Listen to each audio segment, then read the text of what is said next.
বহুল আলোচিত ২১শে আগস্ট গ্রেনেড হামলা মামলায় যাবজ্জীবন কারাদণ্ডপ্রাপ্ত তারেক রহমান ও মৃত্যুদণ্ডপ্রাপ্ত সাবেক স্বরাষ্ট্র প্রতিমন্ত্রী লুৎফুজ্জামান বাবর সহ সব আসামির খালাসের হাইকোর্টের রায় বহাল রেখেছেন আপিল বিভাগ। সকাল 10টা 5 মিনিটে প্রধান বিচারপতি ডক্টর সৈয়দ রেফাত আহমেদের নেতৃত্বে ৬ বিচারপতির আপিল বেঞ্চ এ রায় ঘোষণা করেন। একই সঙ্গে ২১শে আগস্ট গ্রেনেড হামলা মামলায় নতুন করে তদন্তে হাইকোর্টে যে পর্যবেক্ষণ দিয়েছিল তা বাদ দিয়েছেন সর্বোচ্চ আদালত। আদালত বলেছেন, নতুন করে তদন্ত করবে কিনা সেটি সরকারের বিষয়। আদালতে তারেক রহমান বাবরের পক্ষে শুনানি করেন advocate S M. Shahjahan, advocate Mohammad Shishir Monir. রাষ্ট্রপক্ষে ছিলেন অ্যাটর্নি জেনারেল মোহাম্মদ আসাদুজ্জামান, অতিরিক্ত attorney general Anik R Haque, Abdul Jabbar Bhuiyan, deputy attorney general Abdullah. এর আগে ২০০৪ সালের ২১শে আগস্ট নির্মম গ্রেনেড হামলার ঘটনায় দায়ের হওয়া মামলায় বিএনপির ভারপ্রাপ্ত চেয়ারম্যান তারেক রহমান সহ আসামিদের খালাস করে হাইকোর্টের দেয়া রায়ের বিরুদ্ধে রাষ্ট্রপক্ষের করা আপিলের ওপর রায় ঘোষণার জন্য ৪ সেপ্টেম্বর দিন ধার্য করেন সুপ্রিম কোর্টের আপিল বিভাগ। আপিলের ওপর ৫ দিনের মতো শুনানি শেষে গত ২১শে আগস্ট সুপ্রিম কোর্টের আপিল বিভাগ রায়ের এই দিন ঠিক করেন। এই মামলায় শুধু আসামিদের খালাস হয়নি, আজকে একটা নতুন ধারা যোগ হয়েছে যে ন্যায় বিচারের ক্ষেত্রে আমাদের উচ্চ আদালত কতটা সজাগ, পুঙ্খানুপুঙ্খরূপে সেখানে এটা মাননীয় প্রধান বিচারপতি মহোদয়ের শর্ট আদেশের মাধ্যমে আমরা সেটা অনুধাবন করেছি এবং এটা ইনশাল্লাহ বহাল থাকবে বাংলাদেশ সুপ্রিম কোর্টে। সরকার ন্যায় বিচার চাইলেন না, তারা এই মামলাটাকে অজুহাত করে রাজনীতিকরণ করলো এবং তারেক রহমান সাহেবকে রাজনৈতিকভাবে এটাকে ইমপ্লিকেট করা হয়েছে সেকেন্ড চার্জশিটে, যেটা আনপ্রেসিডেন্টাল। একই আসামি একবার বললেন এক কথা, আবার পরে উল্টা কথা হিসেবে বললেন 160 করে, এটা তো আনপ্রেসিডেন্টাল। এরা আজকে আবার প্রমাণিত হলো তারেক রহমানকে রাজনৈতিকভাবে তাকে মামলা জড়ানো হয়েছিল এবং মহামান্য সুপ্রিম কোর্ট তাকে খালাস দিয়েছে। জুলাই আগস্ট আন্দোলনে সংগঠিত মানবতা বিরোধী অপরাধের মামলায় সাবেক প্রধানমন্ত্রী শেখ হাসিনা ও সাবেক স্বরাষ্ট্রমন্ত্রী আসাদুজ্জামান খান কামালের বিরুদ্ধে সাক্ষ্য দেওয়া রাজসাক্ষী সাবেক আইজিপি চৌধুরী আব্দুল্লাহ আল মামুনের জেরা অনুষ্ঠিত হয়েছে। বৃহস্পতিবার বেলা 11টা 35 মিনিটে আন্তর্জাতিক অপরাধ ট্রাইব্যুনাল ১-এর চেয়ারম্যান বিচারপতি মোহাম্মদ গোলাম মর্তুজা মজুমদারের নেতৃত্বাধীন বিচারিক প্যানেলে তার জেরা শুরু হয়। চৌধুরী মামুনকে জেরা করেন শেখ হাসিনা ও কামালের পক্ষে রাষ্ট্রনিযুক্ত আইনজীবী মোহাম্মদ আমির হোসেন। এর আগে ২ সেপ্টেম্বর রাজসাক্ষী হিসেবে জবানবন্দি শেষে তাকে আংশিক জেরা করেন তিনি। জবানবন্দিতে আওয়ামী লীগ শাসন আমলে পুলিশে রাজনৈতিক প্রভাব গ্রুপিংয়ের কথা তুলে ধরেন রাজসাক্ষী মামুন। একই সঙ্গে শেখ হাসিনা ও আসাদুজ্জামান খান কামালের নির্দেশে জুলাই আগস্টে গণহত্যা চালানো হয়েছে জানিয়ে নিজের দায় স্বীকার করে ক্ষমা চেয়েছেন তিনি। মানবতা বিরোধী অপরাধের দায়ে শেখ হাসিনা এই মামলায় চৌধুরী মামুন সহ এখনো পর্যন্ত ৩৬ জন সাক্ষ্য দিয়েছেন। তখন এই প্রশ্নটা অবান্তর। তারপরে উনি আরেকটা প্রশ্ন উত্থাপন করেছেন অনারেবল ট্রাইব্যুনাল এবং আমাদেরকে উদ্দেশ্য করে, যে কেউ দায় স্বীকার করলেই তাকে শাস্তি দেওয়া যাবে কিনা। সেই ক্ষেত্রে আমাদের বক্তব্য পূর্বেও আপনাদেরকে যেটা বলেছি এখনও বলছি, অ্যাপ্রুভারকে শাস্তি দেবেন বা দেবেন না তার বক্তব্য কতটুকু গ্রহণ করবেন অনারেবল ট্রাইব্যুনাল এটা ঠিক করবেন। এটা অ্যাবসলিউটলি অনারেবল ট্রাইব্যুনালের এখতিয়ার। এইখানে আমাদের করণীয় কিছু নয়, আমরা শুধুমাত্র তার বক্তব্য বিবেচনা করে তার যে বক্তব্যটা এখানে দিয়েছে, জেরা যেটা হয়েছে আর্গুমেন্টের সময় জেরা এবং জবানবন্দি এবং আমাদের যে কেস সেই কেসটার তুলনামূলকভাবে উনি যে অঙ্গীকারে অ্যাপ্রুভার হয়েছেন, অর্থাৎ পূর্ণাঙ্গ সত্য প্রকাশের অঙ্গীকারে উনি অ্যাপ্রুভার হয়েছেন, সেইটা প্রকাশিত হয়েছে কিনা সেটা আমরা আর্গুমেন্টে বলবো। আমাদের কাছে এখন পর্যন্ত মনে হয়েছে উনি যে জবানবন্দি দিয়েছেন তাতে উনি পূর্ণাঙ্গ সত্য প্রকাশ করেছেন। সাবেক প্রধানমন্ত্রী শেখ হাসিনা এবং সাবেক স্বরাষ্ট্রমন্ত্রী আসাদুজ্জামান খান কামাল তারা কোনো অপরাধ করেছে, তারা কোনো হত্যার সঙ্গে জড়িত, এ কথা তো আমি বলি নাই। আমার কথা হলে উনি তো স্বীকার করেছেন যে উনি হত্যার সঙ্গে জড়িত, উনি সকল অপরাধের সঙ্গে জড়িত স্বীকার করেছেন।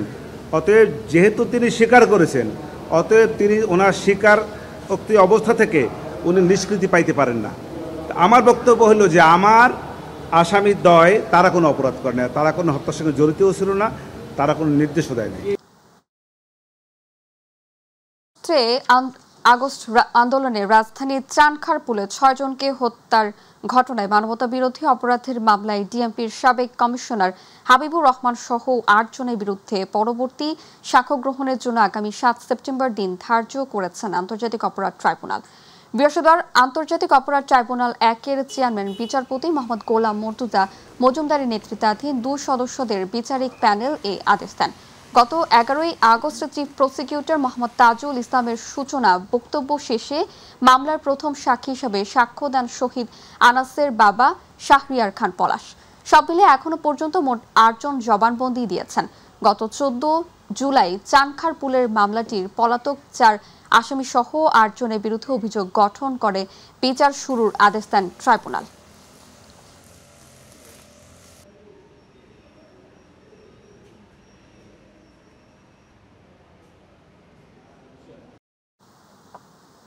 দর্শক, এই মুহূর্তে সুপ্রিম কোর্ট প্রাঙ্গণে রয়েছেন আমাদের সহকর্মী আফজাল হোসেন, যুক্ত হচ্ছি তার সাথে।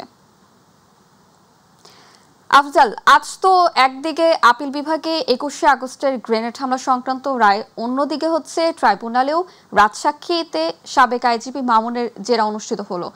তো এসব বিষয়ে আইনজীবীরা আসলে কি বলছেন আমাদেরকে জানাবেন।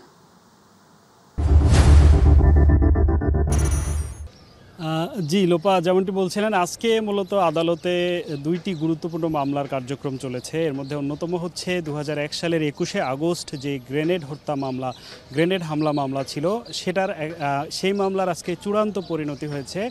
অর্থাৎ আসামি পক্ষের আইনজীবী এস.এম. শাহজাহান এবং অ্যাডভোকেট শিশির মনির আমাদেরকে জানিয়েছেন যে এই গ্রেনেড হামলা মামলার যাবজ্জীবন কারাদণ্ডপ্রাপ্ত বিএনপির ভারপ্রাপ্ত চেয়ারম্যান তারেক রহমান এবং মৃত্যুদণ্ডপ্রাপ্ত সাবেক স্বরাষ্ট্র প্রতিমন্ত্রী লুৎফুজ্জামান বাবর সহ সকল আসামিকে খালাস দিয়েছেন। অর্থাৎ এর আগে হাইকোর্ট যে রায়টি দিয়েছিলেন আপিল বিভাগে, সেই রায়টি বহাল রয়েছে।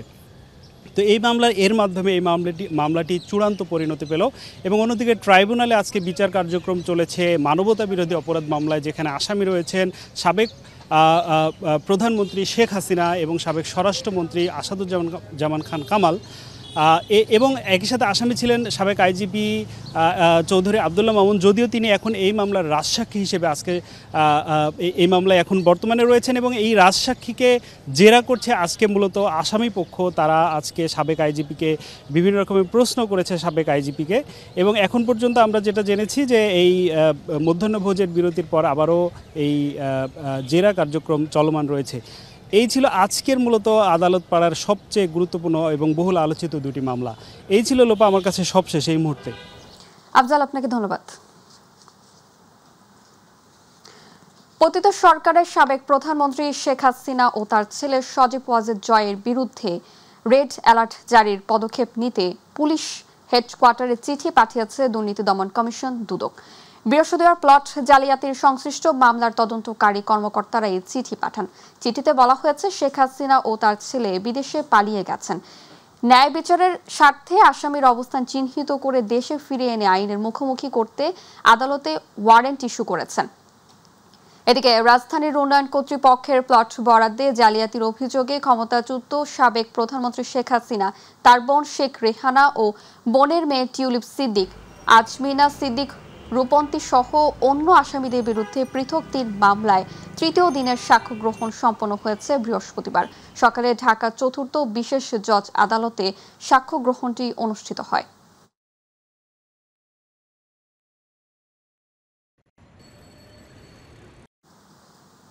জাতীয় পার্টির চেয়ারম্যান গোলাম মোহাম্মদ কাদের ও তার স্ত্রী শেরিফা কাদেরের বিদেশ যাত্রায় নিষেধাজ্ঞা জারি করেছেন আদালত।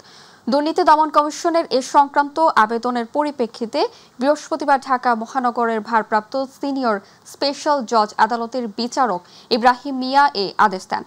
মনোনয়ন বাণিজ্যের মাধ্যমে অবৈধ সম্পদ অর্জন ও অর্থ পাচারের অভিযোগে জিএম কাদেরের বিরুদ্ধে অনুসন্ধান চালাচ্ছে দুদক। এর অংশ হিসেবে এ দম্পতির বিদেশ যাত্রা নিষেধাজ্ঞা চেয়ে আবেদন করে সংস্থাটি। দুদকের অভিযোগ বিষয়ে বলা হয়েছে, ২০১৮ সালের একাদশ সংসদ নির্বাচনের পর সংরক্ষিত নারী আসনে দলীয় মনোনয়ন দিতে 18 কোটি 10 লাখ টাকার ঘুষ গ্রহণ করা হয়, যার মূল সুবিধাভোগী ছিলেন তৎকালীন ভারপ্রাপ্ত চেয়ারম্যান GM কাদের। অভিযোগে এতে আরও বলা হয়, GM কাদের জালিয়াতির মাধ্যমে জাতীয় পার্টির চেয়ারম্যান হন এবং দলীয় পথ বাণিজ্য ও মনোনয়ন বাণিজ্যের মাধ্যমে বিপুল অর্থ সংগ্রহ করেন, যা পরে বিদেশে পাচার করা হয়। জাতীয় পার্টির কেন্দ্রীয় কমিটি 301 সদস্য বিশিষ্ট হলেও বর্তমানে 600 থেকে 650 জনকে অন্তর্ভুক্ত করা হয়েছে, যা পথ বাণিজ্যের প্রমাণ।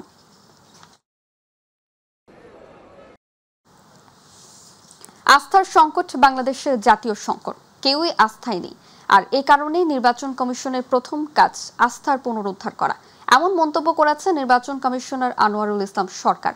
বৃহস্পতিবার নির্বাচন ভবনে নির্বাচিত কমিশনে দায়িত্বরত সাংবাদিকদের সংগঠন RFED-র সাথে মতবিনিময় সভায় একথা বলেন তিনি। এ সময় আসন্ন জাতীয় সংসদ নির্বাচনকে সামনে রেখে সাংবাদিকদের জন্য প্রণীত নীতিমালায় গণমাধ্যমের স্বাধীনতা বাধাগ্রস্ত হতে পারে বলে আশঙ্কা প্রকাশ করেন সংবাদকর্মীরা। শিমুল খানের রিপোর্ট। বৃহস্পতিবার সকালে নির্বাচন কমিশন ভবনে কমিশনের আমন্ত্রণে মত বিনিময়ে বসেন RFID-র সদস্য সাংবাদিকরা। শুরুতেই নির্বাচনে সাংবাদিকদের জন্য প্রণীত নীতিমালা নিয়ে অসন্তোষ প্রকাশ করেন তারা। সাংবাদিকরা অভিযোগ করেন, এই নীতিমালার কারণে গণমাধ্যমের স্বাধীন কার্যক্রম বাধাগ্রস্ত হওয়ার শঙ্কা রয়েছে। তারা নীতিমালা পুনর্বিবেচনার দাবি জানান। এই নীতিমালায় কোনো মতামত নেওয়া হয়নি। বিচারিক কর্মকর্তাকে অবহিত করে সংবাদ ও ছবি সংগ্রহের বিধান রাখছে, যা স্বাধীন সাংবাদিকতা পরিপন্থী। সাংবাদিকদের মতামত নিয়ে কমিশন বৈঠকে আলোচনা হবে বলে আশ্বস্ত করা হয়। আমাদের কথা বলা চালু থাকুক, আমাদের পারস্পরিক সম্মানবোধ এবং শ্রদ্ধাবোধটা আরো সুদৃঢ় হোক।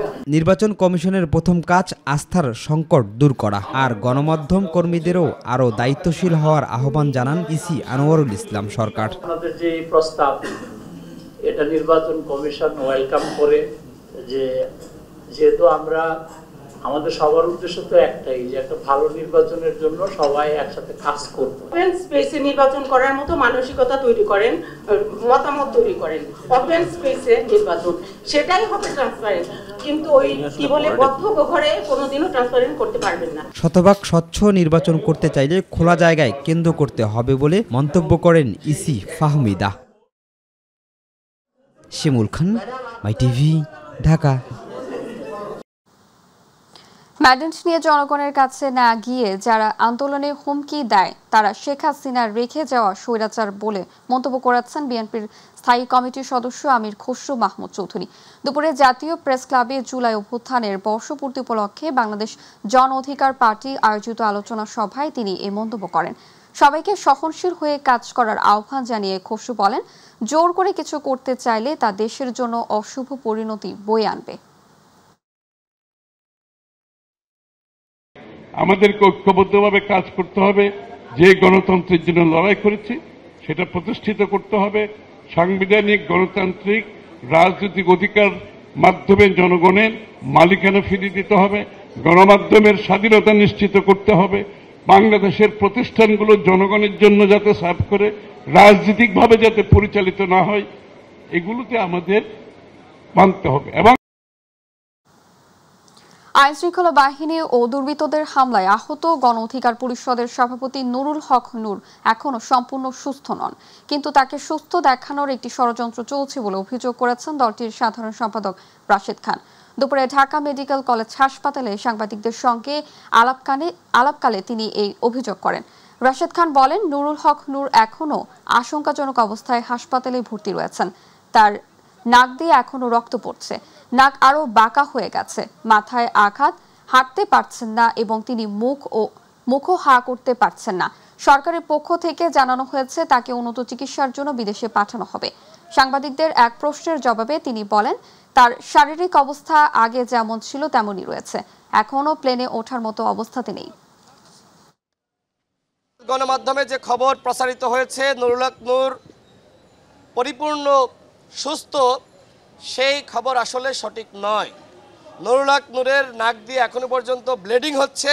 নুরুল হক নূরের চোখের নিচে এখনো পর্যন্ত আঘাতের চিহ্ন, তার দুই মাড়িতে প্রচণ্ড পরিমাণে ব্যথা, তিনি কথা বলতে পারছেন না এবং একই সাথে তার মগজের উপরে যে হাড় অত্যন্ত নরম হাড়, সেই নরম হাড়েও আঘাত লেগেছিল, সেটি ক্ষতিগ্রস্ত হয়েছে।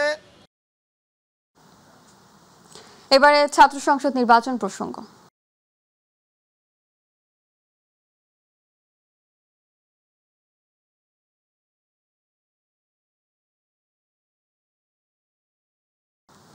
আগামী 9 সেপ্টেম্বর ডাকসু নির্বাচনে আর কোনো বাধা নেই। আদালতের এমন রায়ে আবারও জমে উঠেছে ডাকসুর প্রচারণা। বৃহস্পতিবার সকাল থেকে আবারও প্রাণচঞ্চল ফিরেছে ক্যাম্পাসে। লিফলেট, হ্যান্ডবিল নিয়ে প্রার্থীদের সঙ্গে চলছে ভোটারদের জনসংযোগ। ক্যাম্পাসের মধুর ক্যান্টিন, অপরাজেয় বাংলার সামনে উপস্থিত ছাত্রছাত্রীদের মাঝে এসব বিতরণ করেন তারা। সেই সাথে প্রার্থীরা দিচ্ছেন শিক্ষার্থীদের নানা সুযোগ সুবিধা প্রদানের অঙ্গীকার। এ সময় বেশ কিছু আচরণবিধি লঙ্ঘনের অভিযোগও করেন তারা। তবে আচরণবিধি লঙ্ঘন হলেও কঠোর কোনো পদক্ষেপ নিচ্ছে না প্রশাসন, এমন অভিযোগ অনেকেরই। অপরদিকে প্রার্থীতা ফিরে পেতে আবারও এক প্রার্থীর হাইকোর্টে রিট করা নিয়ে শঙ্কার কথা জানিয়েছেন কেউ কেউ। তবে সব ষড়যন্ত্রকে পেছনে ফেলে ডাকসু নির্বাচন হবে অবাধ, সুষ্ঠু ও নিরপেক্ষ, সেই প্রত্যাশা সবার। একই সাথে বুথের সংখ্যা বৃদ্ধি এবং ছুটি কমানোর সিদ্ধান্তেও প্রার্থী ভোটাররা দিচ্ছেন ইতিবাচক প্রতিক্রিয়া।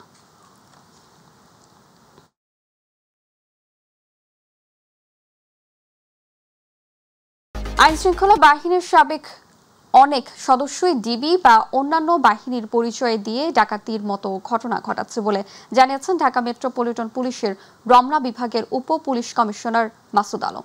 সকালে ডিএমপির মিডিয়া সেন্টারে এক ব্রিফিংয়ে একথা বলেন তিনি বলেন, বুধবার রাতে গোপন সংবাদের ভিত্তিতে রাজধানীর গোলাপ শাহ মাজার সংলগ্ন এলাকা থেকে ডাকাতির প্রস্তুতিকালে 7 ভুয়া ডিবি সদস্যকে গ্রেপ্তার করা হয়েছে। তাদের কাছ থেকে ডাকাতিতে ব্যবহৃত গাড়ি, সরঞ্জাম সহ জব্দ করা হয়েছে। তিনি আরো বলেন, গ্রেপ্তারকৃতরা এর আগেও ডিবি পরিচয় দিয়ে বিভিন্ন অপরাধ সংগঠিত করেছে।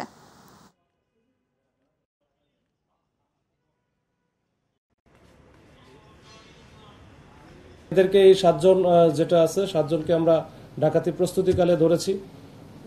এর সাথে অন্যান্য আরো বেশ কিছু ছিল, তাদেরকে আমরা কিছু পালায়ে গেছে কৌশলে, আর আরো যারা আছে এরাও আমাদের সার্ভেলেন্সে আছে। আমরা আমাদের যে তথ্য প্রযুক্তি বা অন্যান্য যে কৌশল আছে কৌশল প্রয়োগ করে তাদেরকে আমরা ধরবো। নারায়ণগঞ্জের কাঁচপুরে একটি বাসায় গ্যাস লিকেজ থেকে আগুনে শিশুসহ একই পরিবারের 5 জন দগ্ধ হয়েছে। তাদেরকে জাতীয় বার্ন ও প্লাস্টিক সার্জারি ইনস্টিটিউটে ভর্তি করা হয়েছে। ভোর 5:30টার দিকে সোনারগাঁও থানাধীন কাঁচপুর বেসিক এলাকার একটি 3তলা বাড়ির নিচতলায় এই দুর্ঘটনা ঘটে। দগ্ধরা হলেন মানব চৌধুরী, তার স্ত্রী বাচা চৌধুরী ও 3 মেয়ে মুন্নি, চুনি ও মরি। প্রতিবেশী ও ফায়ার সার্ভিস জানায়, বাড়িটির নিচ তলায় ভাড়া থাকে ওই পরিবার। ভোরে রান্নার জন্য চুলা জ্বালানোর সঙ্গে সঙ্গে একটি বিকট শব্দে বিস্ফোরণ হয়। পরে তাদের চিৎকার শুনে আশেপাশের সবাই গিয়ে বাসার আগুন নেভায়। এরপর তাদেরকে উদ্ধার করে হাসপাতালে নিয়ে আসা হয়। বার্ন ইনস্টিটিউটের চিকিৎসকরা জানান, তাদের 5 জনকে জরুরি বিভাগে চিকিৎসা দেওয়া হচ্ছে। গ্যাস সিলিন্ডার হতে গ্যাস নির্গত হয়ে রুমের ভিতরে একটা গ্যাসের চেম্বার সৃষ্টি হয়। যখনই এটা চুলা ধরাতে গেছে সঙ্গে সঙ্গে এটা বিস্ফোরণ ঘটছে এবং পাশাপাশি 5 জন দগ্ধ হয়েছে। মানুষকে নিয়ে আমাদের যে ট্রেনিং আছে ট্রেনিংয়ের ব্যবস্থা করছি, অ্যাওয়ারনেস বিল্ড আপ করছি যাতে এই ঘটনার আর পুনরাবৃত্তি না ঘটে।